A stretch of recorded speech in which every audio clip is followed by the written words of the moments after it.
الحمد لله كفى والسلام على عباده الذين اصطفى أما بعد فأعوذ بالله من الشيطان الرجيم بسم الله الرحمن الرحيم إنا نحن نزلنا الذكر وإنا له لحافظون وقال النبي صلى الله عليه وسلم خيركم من تعلم القرآن وعلمه أو كما قال عليه الصلاة والسلام সম্মানিত আজকের এই মাহফিল জলসার সভাপতি শাহেদ আহমদ বরকাতুহ, উপস্থিত আজকের এই মাহফিলের মুখ্য আকর্ষণ হযরত গোবিন্দপুরী দামত বরকাতুহ, দিগর উলামায়ে কেরাম, এলাকার মুরব্বিয়ান এজওয়াম, আমার সামনে বসা এত অঞ্চলের যুবক ভাইয়েরা, আল্লাহ তাবারাক ওয়া তাআলার মেহেরবানি আমরারে আল্লাহ রাব্বুল ইজ্জতে বাটির কুফা হাফিজিয়া মাদ্রাসার বাৎসরিক দস্তরবন্দি উপলক্ষে আমরারে এই মজলিসের মধ্যে উপস্থিত হওয়ার সুবর্ণ এক সুযোগ দিয়েছেন। এটা আমার এলাকার লাগি একটা নিয়ামত। আলিম উলামা আপনার আগমন এটা এলাকার লাগি একটা বড় সৌভাগ্যের ব্যাপার। আমরা তার দোয়া নিতাম, তার সহবত ইখতিয়ার করতাম এবং সর্বোপরি আমরা তার কথাগুলোর উপরে আমল করার চেষ্টা করতাম। আলিম উলামা হইলা নবী আলাইহিস সালাতু ওয়াস সালামের উত্তরাধিকারী, ইলমের উত্তরাধিকারী।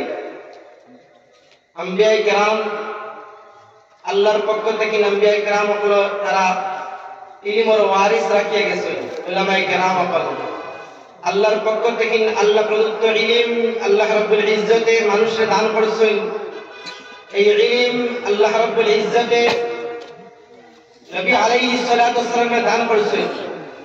আর নবীদের মাধ্যমে আল্লাহ রাব্বুল আলামিন দুনিয়ার উলামা হল যারা আসমানি কিতাব হল পাইছেন, যারা কুরআনুল কারীম নে নবী আলাইহিস সালাতু ওয়াস সালামের উপর অবতীর্ণ হইছে, ওই নবীর মাধ্যমে আমরা কুরআন পাইছি। এই কোরআন আমাদের লাগি একটা বড় নিয়ামত। এই কোরআনের শিক্ষা এই মাদ্রাসার মধ্যে দেওয়া হয়। আমি সবার প্রতি অনুরোধ রাখবো যে আমরা এই মাদ্রাসার প্রতি সারা বছর লক্ষ্য রাখতাম, সহযোগিতা সাহায্য করতাম, মুক্ত হস্তে দান করবো ইনশাআল্লাহ। আল্লাহ তৌফিক দান করুক। আমি আপনাদের সম্মুখে আয়াত কারিমার তিলাওয়াত করছি, সময় সংকীর্ণ। আল্লাহ ফরমাইতা ইন্না নাহনু নাযালনা যিকর ওয়া ইন্না লাহু লাহাফিজুন, নিশ্চয় আমি আল কোরআনুল আযীম অবতীর্ণ করছি, নাজিল করছি, উপদেশ সম্বলিত একটা কিতাব নাজিল করছি এবং এর সংরক্ষণের ব্যবস্থা, এর হেফাজতের ব্যবস্থা আমি আল্লাহ রাব্বুল আলামিনের হাতের মধ্যে সুবহানাল্লাহ। আল্লাহ মাদ্রাসার মাধ্যমে, হেফাজে কেরামের মাধ্যমে কোরআনের সংরক্ষণ রাইতা লক্ষ লক্ষ কুরুর হাফিজ আছেন এই দুনিয়ার মধ্যে। সম্মানিত হাজিরিন, এই কোরআন শুধু হিফজ করার কিতাব না, এই কোরআন আমরা উদ্ভাবন করতাম। আল্লাহ রাব্বুল আলামিন কিতা আফালা তাদাব্বারুনাল কুরআন আম আলা কুলুবিন আকফালুহা, তোমাদের কি হয়েছে? তোমরা কি কোরআনের অনুসন্ধান করো না? তোমরা কি কোরআনের অনুধাবন কি লাগে করো না? কোরআন নিয়ে তোমরা গবেষণা করো। কোরআন শুধু পড়ার কিতাব না, পড়লে তো সওয়াব আছে। কোরআনের এক একটা অক্ষর যদি আমরা পড়ি, এক অক্ষর যদি সওয়াবের নিয়তে পড়ি, আল্লাহ সন্তুষ্টির নিয়তে পড়ি তো 10 নেকি পাইমু। আর কোরআনটা যদি গবেষণা করি, কোরআনের চেষ্টা করি, কোরআন নিয়ে যদি আমরা সাধনা করি, কোরআনের ভিতরে কি নিহিত আছে, তাহলে আরো সওয়াব আল্লাহ রাব্বুল আলামিন দান করবেন। সুবহানাল্লাহ। এর ব্যবস্থা আল্লাহ রাব্বুল দান করবেন।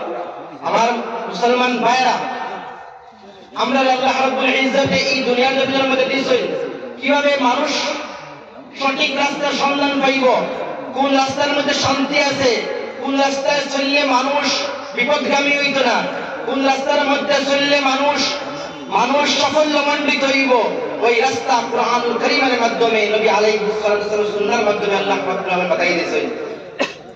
আল্লাহ নবী সাল্লাল্লাহু আলাইহি সাল্লামে ফরমাইতা তারাকতু ফীকুম আমরাইন লান তাদিল্লু মা তামাসসাকতুম বিহিমা কিতাবাল্লাহ ওয়া সুন্নাত নবিয়্যিহি সাল্লাল্লাহু আলাইহি ওয়াসাল্লাম। বিরায় হাজার ভাষণ নবী ফরমাইতা তোমরা কাছে আমি দুইটা বস্তু রাখিয়ে দেই। সাহাবী হল আগন্তক উম্মতি হল লক্ষ্য করে নবী আলাইহিস সালাতু ওয়াসাল্লাম ঘোষণা করেছেন যে তোমরা যতক্ষণ পর্যন্ত এই দুইটা বস্তু আঁকড়ে ধরবায়, ধারণ করবায়, তার বিধান হল মানিয়া চলবায়, কোরআন এবং হাদিসের বিধান মানিয়া চলবায়, লান তাযিল্লু তোমরা কখনো পথভ্রষ্ট হবা না, তোমরা কখনো বিপদগামী হবা না, লাঞ্ছিত বঞ্চিত হইতা না। আজকে আমরা মুসলমানদের উপর বিভিন্ন ফিতনা ফাসাদ ফল আইয়া পড়ছে। আমরা যদি আবার কোরআনের দিকে আমরা অগ্রসর হই, কোরআনের বিধানের দিকে যদি আমরা অগ্রসর হই, আল্লাহ রাব্বুল ইজ্জত আমরা রে কামিয়াবি দান করবা, আল্লাহ রাব্বুল আলামিন আমরা রে সফলতা দান করবা। আমার মুসলমান ভাইরা, আল্লাহ রাব্বুল আলামিন কোরআন কারীমের মধ্যে কইরা ওয়াল তাকুম মিনকুম উম্মাতুন ইয়াদউনা ইলাল খাইর, তোমরা দুনিয়ার জমিনের মধ্যে এমন মানুষকে তৈয়ার করো, এমন মানুষ তোমরা বানাও, এমন মানুষ তোমরা বানানি উচিত যারা মানুষকে ইয়াদউনা ইলাল খাইর, মানুষের ভালো কাজের দিকে উদ্বুদ্ধ করে, মানুষের ভালো কাজের দিকে ডাকে। আলিম উলামা হলে ভালো কাজের দিকে মানুষের ডাকেন, সৎকর্মের দিকে মানুষের ডাকেন।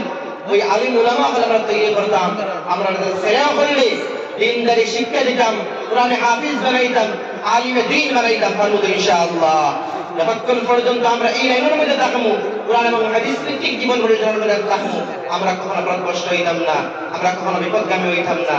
আল্লাহ রাব্বুল আলামিন আমরা কোরআন এবং হাদিস মোতাবেক জীবন পরিচালনা করার তৌফিক দান করুক। ওয়া আখিরু দাওয়ানা আলহামদুলিল্লাহি রাব্বিল আলামিন। আসসালামু আলাইকুম ওয়া রাহমাতুল্লাহি ওয়া বারাকাতুহু।